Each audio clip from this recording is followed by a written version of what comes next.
Dando sequência então com a resposta de sistemas no domínio do tempo, a gente vai trabalhar agora com sistemas de segunda ordem, né, os tipos de resposta aí de cada que a gente pode encontrar com os sistemas de segunda ordem.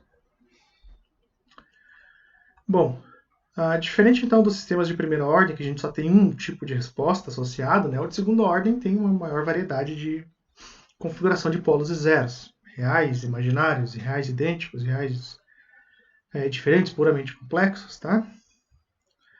Então, o sistema de segunda ordem pode ter respostas aí que vão desde similar àquela que a gente vê em sistemas de segunda ordem, um sistema de primeira, quer dizer. O sistema de segunda ordem pode ter uma resposta muito parecida com um de primeira, dependendo aí de polos e zeros, né?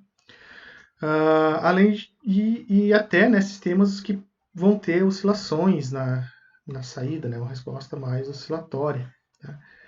Então, para a gente se familiarizar com tipos de sistema, a gente vai começar com o tipo de resposta para sistema de segunda ordem. Vamos começar com uma função de transferência bem simples, aí, usando A e B como variáveis, né? E a gente vai obter a resposta ao degrau para diferentes situações, configurações de valores de A e valores de B. Resposta superamortecida. Então vamos pegar um sistema de segunda ordem em que A e B valem 9, então fica 9 dividido por S quadrado, 9S mais 9, né? Vamos aplicar aqui o degrau unitário, 1 sobre S.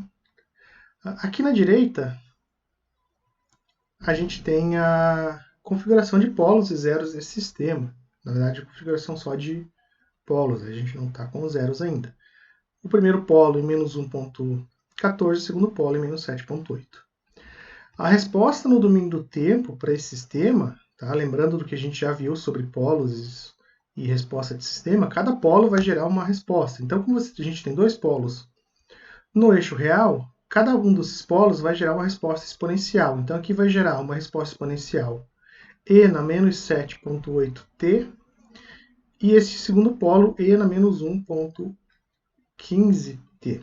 Tá?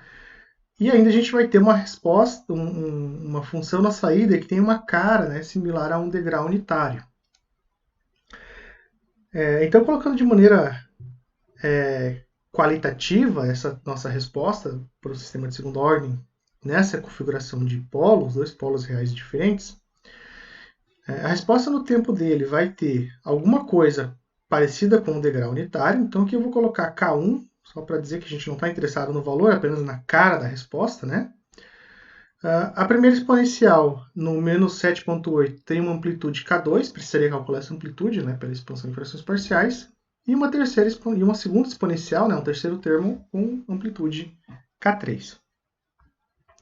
Se vocês quiserem encontrar os valores de K, né, vocês precisam, então, da expansão em frações parciais. A gente só está interessado no tipo na cara da resposta, né, por enquanto, forma qualitativa. Então a gente tem aqui a resposta do sistema superamortecido, então um sistema com dois polos reais e diferentes. Dá para ver que o gráfico é bem similar a um sistema de primeira ordem. Né? De fato, se essa segunda parcela exponencial, que está no menos 8, e essa aqui está mais ou menos no menos 1, né, estão bem afastadas, a gente até pode, né, dizer que quem manda na resposta é esse primeiro polo, né, e aproximar para um sistema de primeira ordem. Tá? Mas a gente consegue ver, né, que nesse início aqui de resposta, você tem aqui uma derivada e aqui você tem uma segunda derivada, né, uma segunda inclinação, né, o que mostra que tem dois polos no sistema. Outra forma até de analisar esse tipo de sistema, também aproximando por um de primeira ordem, é você pegar esse pequeno espaço aqui de tempo, tá? Em que essa exponencial ela tem uma resposta relevante e falar que isso aqui é um atraso, né? Então, isso aqui é um pequeno atraso. E aí você pode aproximar um sistema de segunda ordem superamortecido por um sistema de primeira ordem com atraso no tempo. Então, são outras formas de como que a gente pode estar trabalhando com esse tipo de resposta. O que a gente quer tirar daqui, né, que sistemas de segunda ordem, com polos reais e diferentes, né, que caracterizam uma resposta superamortecida, tem duas exponenciais, né, na sua resposta no tempo e, obviamente, uma entrada forçada que é dado ao degrau unitário. ok?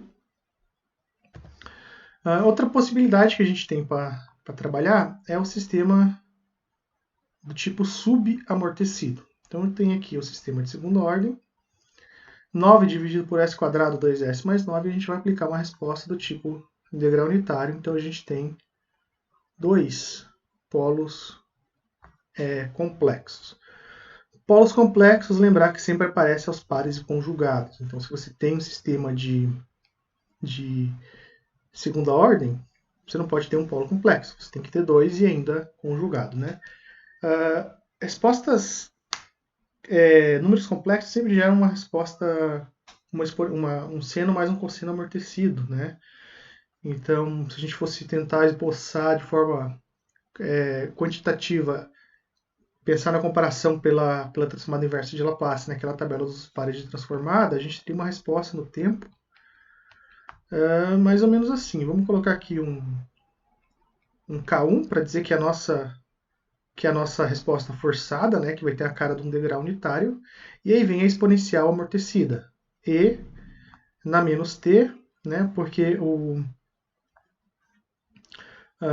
a parte real do polo complexo é o que te dá a exponencial do decaimento, né? Lembra lá da tabela dos pares de transformada, né?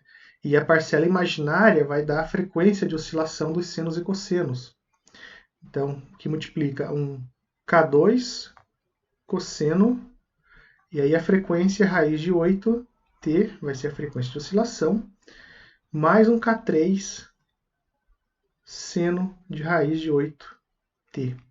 Então, um sistema de segunda ordem com raízes complexas, né, você tem esse tipo de resposta. Aqui você tem a parcela natural, tá? A forçada, né, que é o cara de degrau unitário, e todo esse restante, né, que é uma exponencial amortecida. Então pode ser que ela tenha só cosseno, pode ser que ela tenha só seno.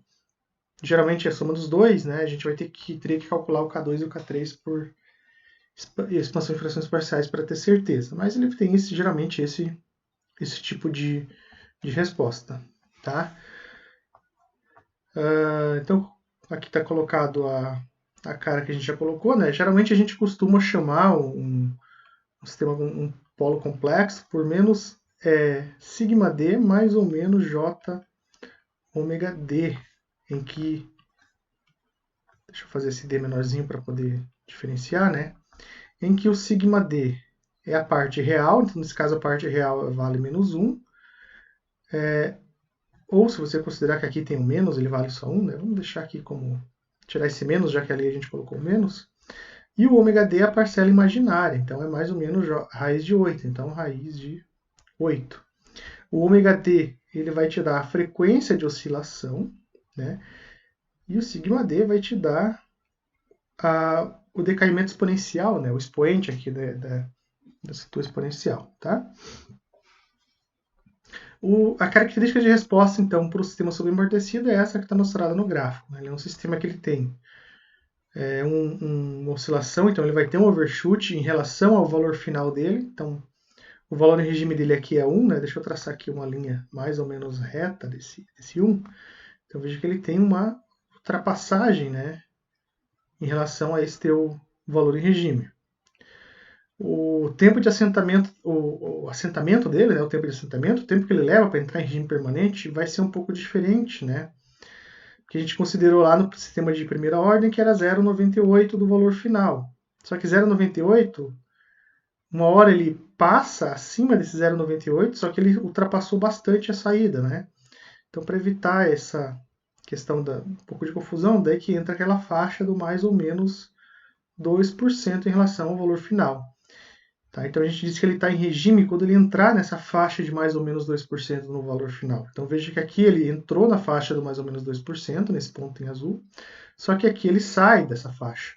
Depois ele volta por aqui, né, quando estiver descendo, só que ele saiu de novo da faixa, então ele oscila. Então quando ele entrar nessa faixa de mais ou menos 2% em relação ao valor final, aí sim ele está em regime permanente. Né? Então ele vai ter que ficar entre 1,02 e 0,98 para considerar que o sistema está em regime permanente, tá? Devido a essas oscilações que ele apresenta.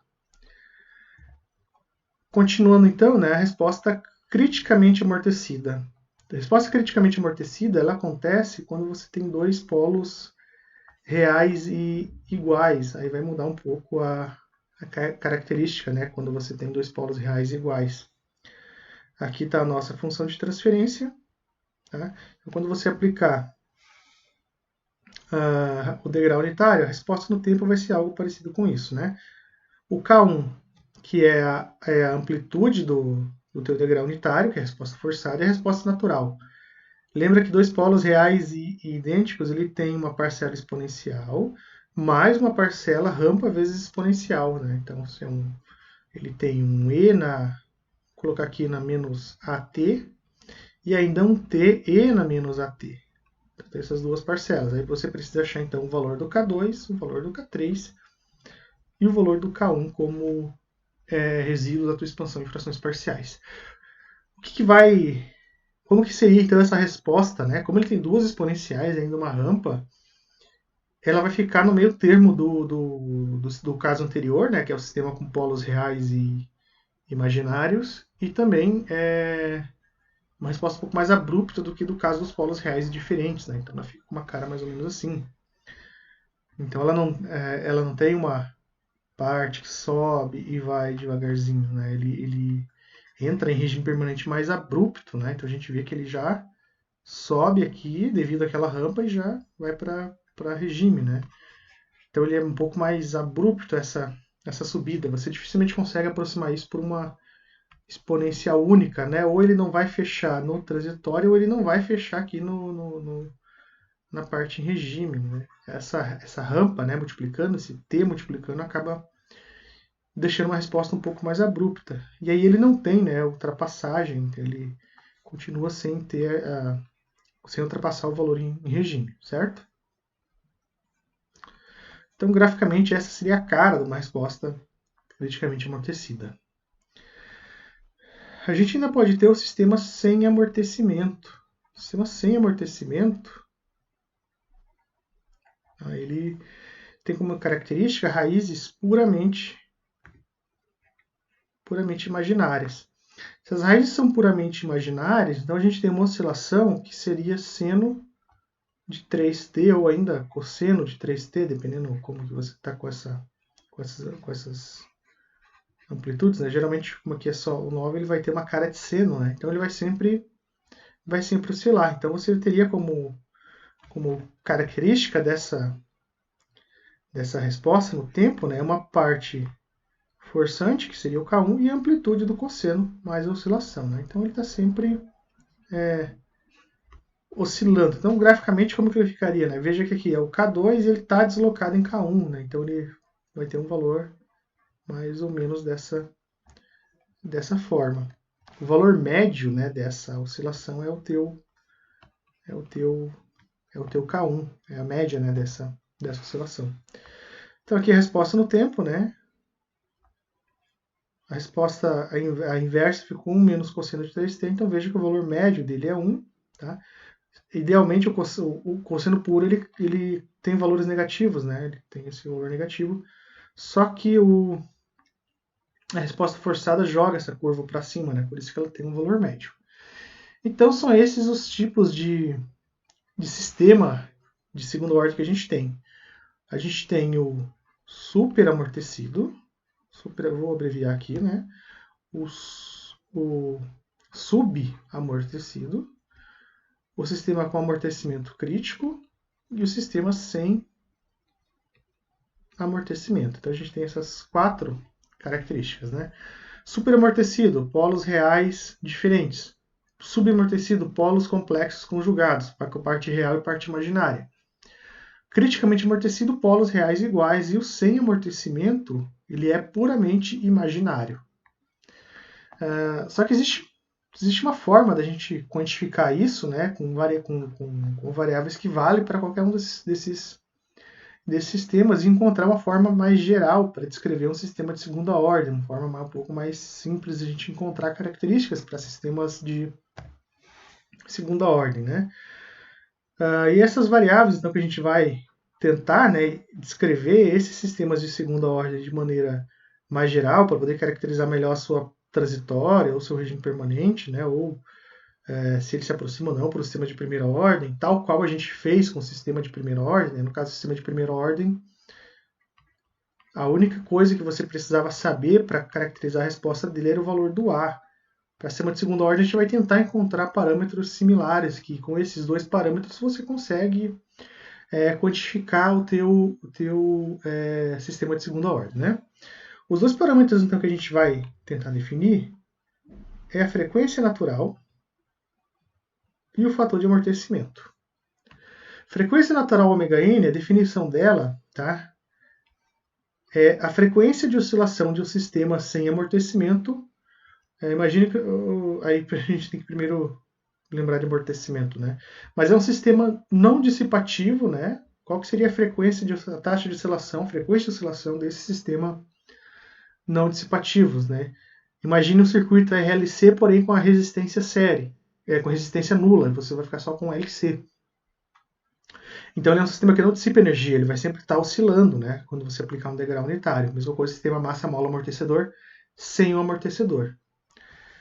Já o fator de amortecimento ele é um pouco mais não é tão fisicamente intuitivo, né, da gente definir, mas ele é definido como a razão entre a frequência de decaimento exponencial da envoltória e a frequência natural. Então ele seria decaimento exponencial seria a parte, vamos colocar aqui o sigma d, que é a parte real do polo, dividido pelo ômega n, né? Então a gente tem que primeiro definir quem são esses dois caras e achar essa divisão que vai dar para a gente, então, o nosso fator de amortecimento. Tá? Vamos olhar aqui para a gente poder definir melhor o sistema, a nossa exponencial. Né? Então, aqui a gente tem nosso fator de amortecimento, né? O decaimento exponencial, que seria a envoltória da resposta oscilatória, tá? E uma taxa de oscilação sinoidal. A diferença desses dois valores é o nosso fator de amortecimento. Esse decaimento exponencial está mais associado com a parte real do teu, no caso quando você tem polos complexos. A gente vai definir então, né, quem é ômega-n e quem é fator de amortecimento. Pegar aquele sistema de segunda ordem que a gente vai trabalhando de maneira geral, né? Primeiro a gente vai definir quem é o ômega-n pela definição de frequência natural, que é a oscilação do sistema sem amortecimento. Então seria que essa sem parcela dissipativa, então esse nosso A ele valeria zero, né? Essa é a parcela do meio, para a gente ficar com o sistema sem dissipação de energia. Então a gente fica com B dividido por S mais B. A oscilação desse sistema, caso o teu A fosse igual a zero, né, ela vale as raízes ao polo imaginário dessa tua... Aqui tem um S quadrado. Polo imaginário dessa tua função de transferência S quadrado mais B, né, que vale mais ou menos J raiz de B. Por comparação, né, essa frequência de oscilação, raiz de B, é o meu ômega-n, né? Ou seja, B é igual a ômega-n ao quadrado. Então, na nossa função de transferência de segunda ordem, é S quadrado mais essa parcela do meio a gente precisa definir ainda, o que ela é, S. O último termo a gente já sabe que é ômega-n quadrado, e para normalizar, né, a resposta ao degrau regime permanente 1, a gente também coloca ômega-n quadrado no numerador. Agora, para o fator de amortecimento, né, pegamos aquela definição que é taxa de decaimento exponencial, que é a parte real do polo, vou colocar aqui mais menos, que tem um erro, dividido pelo ômega-n. Tá? Então, primeiro, o S, que é o nosso polo, imaginar um sistema subamortecido, ele tem uma parcela imaginária, ômega d, mais ou menos, uma parcela real, ômega d, mais ou menos uma parcela imaginária, que é o J ômega d. Né? Então, esse nosso sigma d é a nossa taxa de decaimento.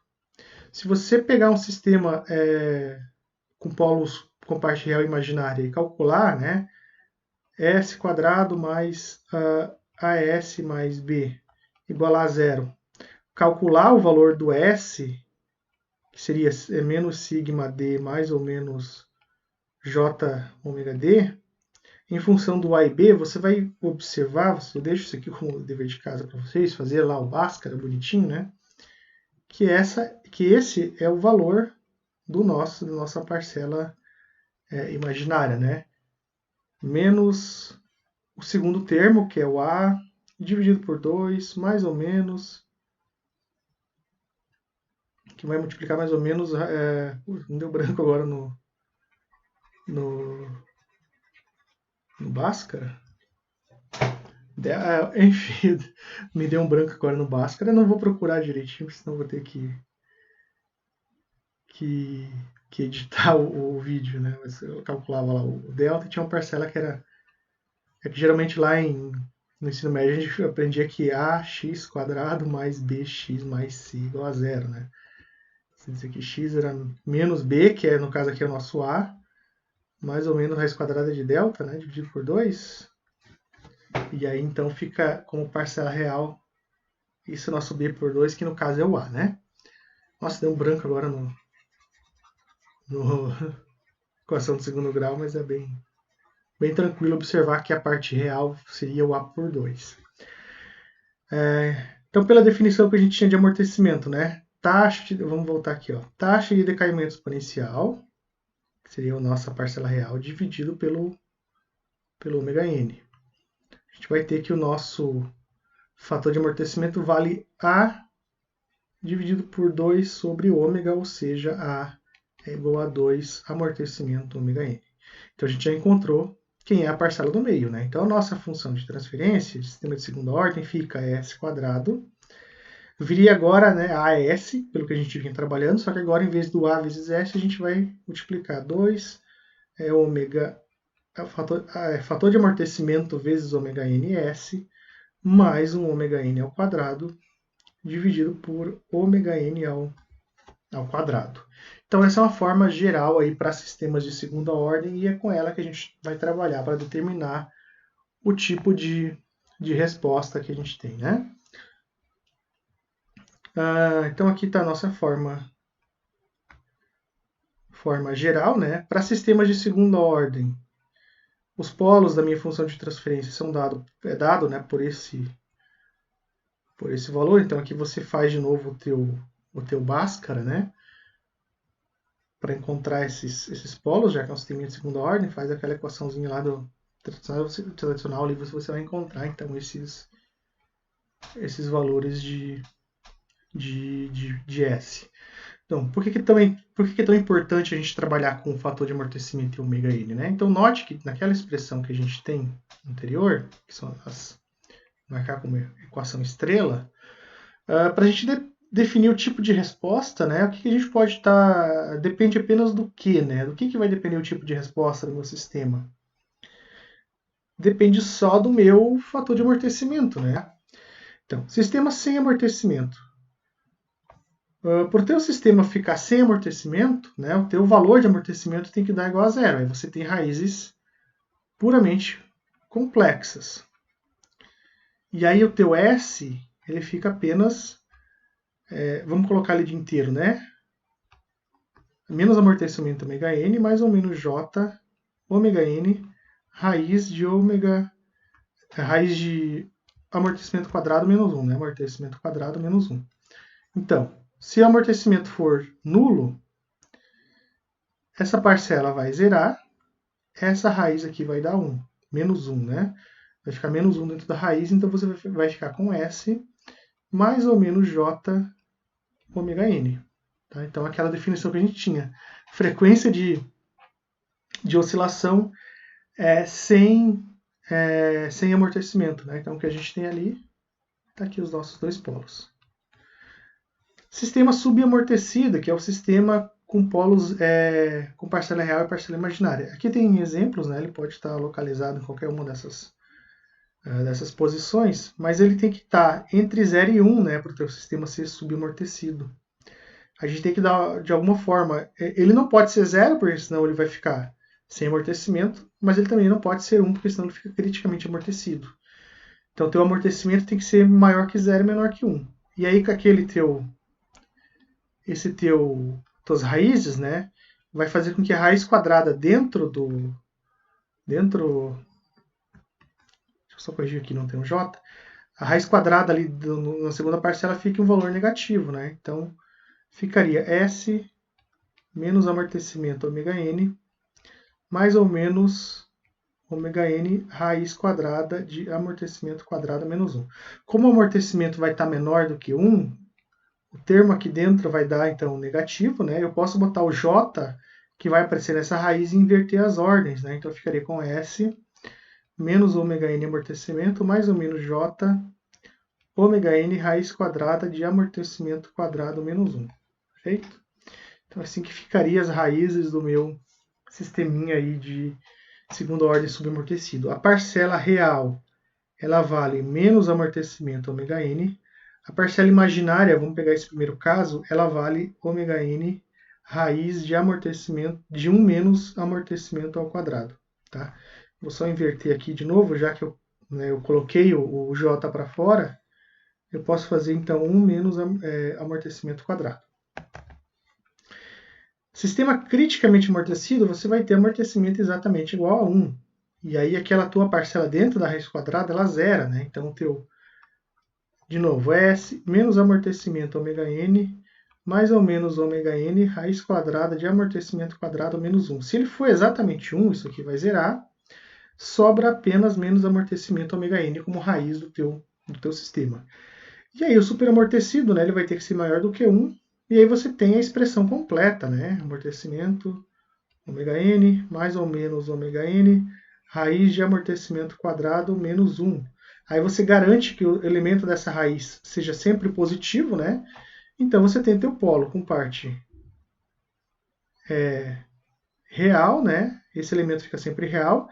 E aí você vai fazer mais ou menos um outro valor real. Então ele pode estar, vai ter um pouco mais próximo da origem, quando for menos, né, ômega n raiz quadrada, e o outro mais afastado da origem, quando for mais, né? Então ele vai estar jogando, né, para o outro lado. Ou no caso aqui, menos e mais. Eu acho que eu acabei invertendo na explicação, né?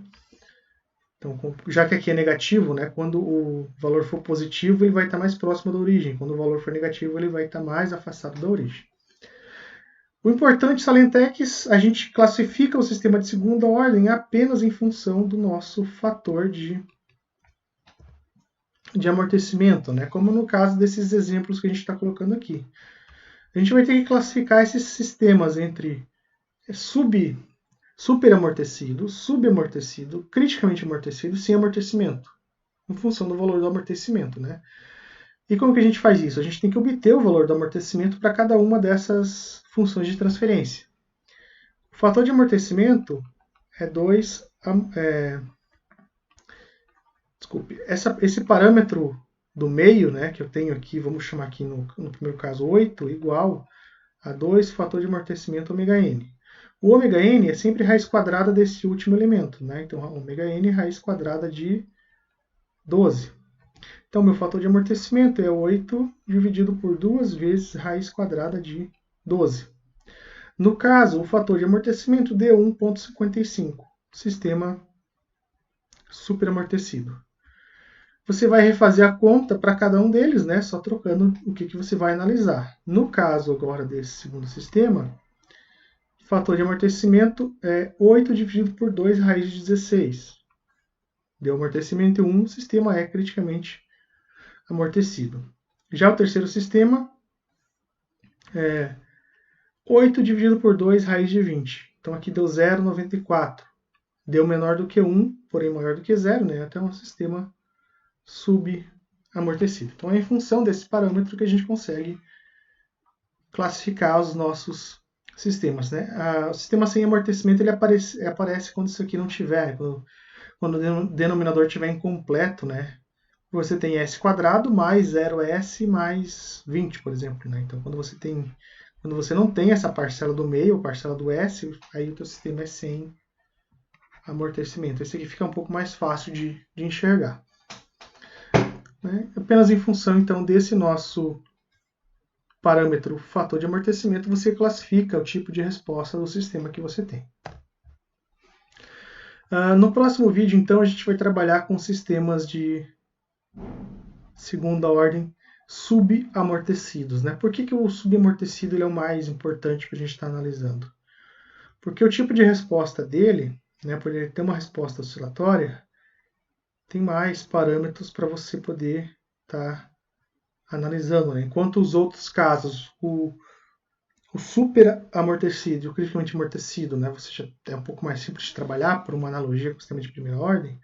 Aqui você tem mais coisas para estar determinando, né? Você consegue determinar esse overshoot, o tempo de assentamento depende um pouco dessa oscilação e tem ainda o tempo de subida, né? E ainda, como ele tem aquela configuração de polos e zeros complexos, a posição desses polos e zeros dentro do nosso plano complexo vai dar para a gente já consegue, como é que seria imaginário, né, J1? Você já consegue saber mais ou menos como que vai ser o comportamento dele, se ele vai ser muito oscilatório, se ele vai ser pouco oscilatório, se ele vai ser rápido, se ele vai ser lento.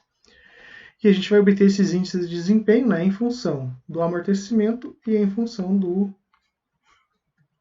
ômega n, tá? Então esse aqui é o tópico para o próximo vídeo. Obrigado então e até a próxima.